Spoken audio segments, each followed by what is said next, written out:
Good evening. We're back again this week for presentation of the articles that were relevant to this week's subject of performance appraisals. I pulled two articles. Both of them have direct correlation to the subject matter.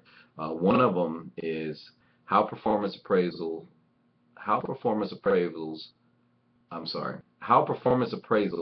is helpful for business improvement.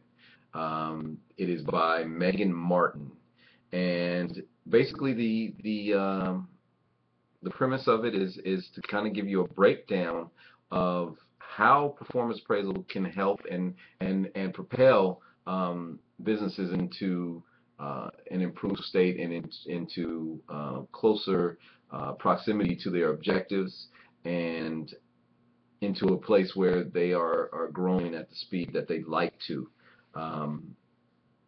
So it's broken down into a couple different titles. One of them is function, and it says that the performance appraisals help supervisors and employees to identify strengths and weaknesses of employees. So the function of one of the functions of the performance appraisal is to identify the strengths and weaknesses of employees.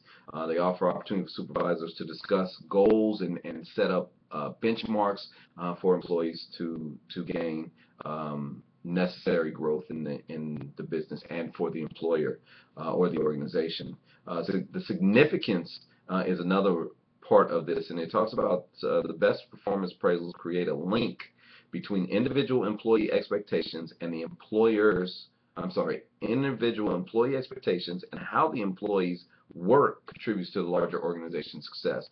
So it's also an opportunity during the performance appraisal to enlighten the employee themselves on how important they are to the organization and what they bring to the table, and how important not only just them as individuals, but how important their role is. Kind of give them the bigger picture and hopefully get them some buy-in. The benefits of the performance appraisals is to benefit the company as well as the individual. Increased rapport between management and employees increases job satisfaction because it edifies the employee. It gives the employer and the supervisor an opportunity to be heard and to be understood about what is important and what needs to happen for the organization. But also offers some expert insight to the employee on the function, because usually the employer or the management or the supervisor has much more experience, or has more experience, and has more understanding about what the big picture is for the organization based on each employee. So it is true, and it is definitely a fact that performance appraisals can help and should help and are a tool to help businesses improve and move forward to their objectives. The second article is by Arnold Anderson, and it's about the strategic objectives in performance appraisals. So it kind of goes hand in hand with the previous article, and it talks about three specific things. One of them is improving. The strategic objectives here are: one, improving morale.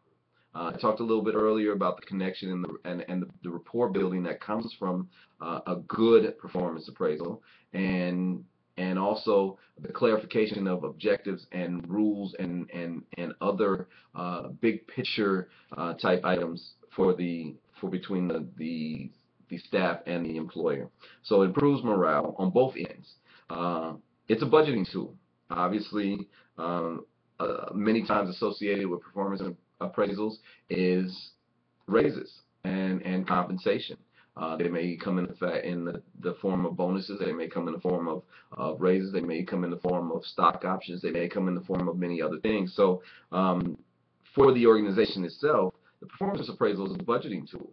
You know, if you know that, look, I'm going to have to do 10 performance appraisals at this time of year in the first quarter, then there's a possibility that could translate into raises for those people, and therefore an additional strain on the company's budget. So it's a tool to kind of project and to set budgeting objectives and set budgeting projections. It's also something that is used to set goals. Not only just goals for the individual, but definitely goals for the organization, goals for the industry. It's a benchmarking tool. So performance appraisals don't take an individual from where they are today and to where they could be in association with the overall objectives of the organization itself. So these two articles, like I said, came hand in hand. I'm a little bit over my time, so I'm going to stop. But these articles go together hand in hand because they talk about not only the strategic objectives of a performance appraisal, but how those performance appraisals can definitely benefit the organization. Thank you.